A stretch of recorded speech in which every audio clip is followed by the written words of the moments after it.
Berarsitektur Eropa, sebuah bangunan peninggalan Belanda ini masih kokoh di ujung jalan Teguh Umar, kota Banda Aceh. Di sekelilingnya tumbuh pohon-pohon trambesi rindang melindungi bangunan tua tersebut. Lokasinya dikepung oleh jalanan 4 arah. Gedung 2 lantai bercat putih yang mulai usang ini merupakan salah satu cagar budaya peninggalan masa penjajahan Belanda. Bangunan ini dulunya digunakan sebagai pusat telepon militer Belanda dan dibangun berdekatan dengan area Istana Kerajaan Aceh Darussalam setelah invasi pada April 1873 saat Belanda berhasil menduduki kota Banda Aceh. Sebelum lebih jauh kita mengupasnya, tekan dulu subscribe, like, dan share agar sejarah Aceh lebih terpandang di mata dunia.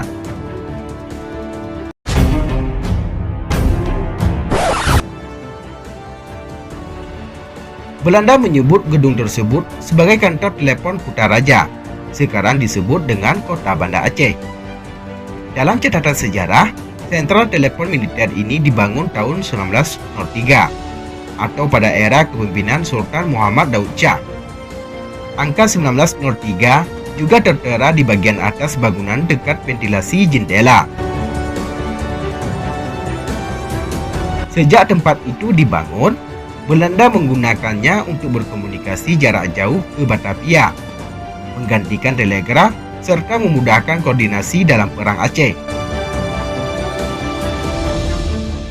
Di Aceh, jaringan telepon yang dibangun Belanda tembus ke berbagai daerah lain, seperti Ulele, Sabang, Lamno, Melabo, Selimum, Sigli, Biren, Takengon, Lok Semawe, Lok Sukun, Idi, Perlak, Kuala Simpang, bahkan hingga ke beberapa kota di Sumatera Utara seperti Medan, Tanjung Pura, Rantau Perapat, Rastagi, dan Asahan.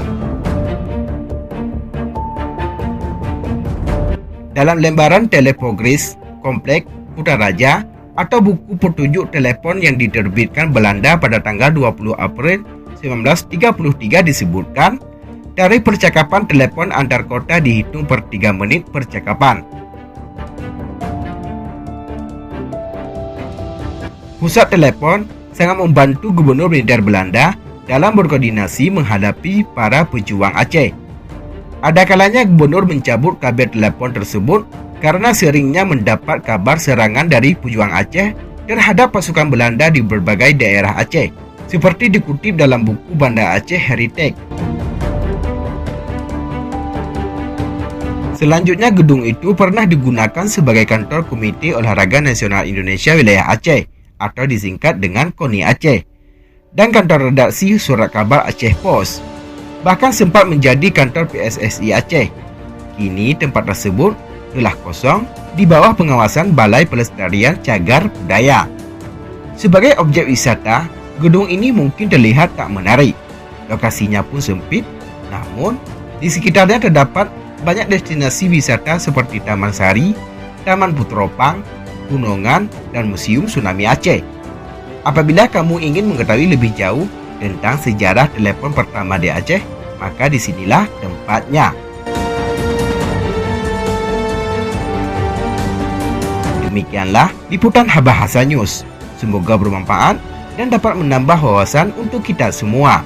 Terima kasih telah menonton dan tunggu video kami selanjutnya.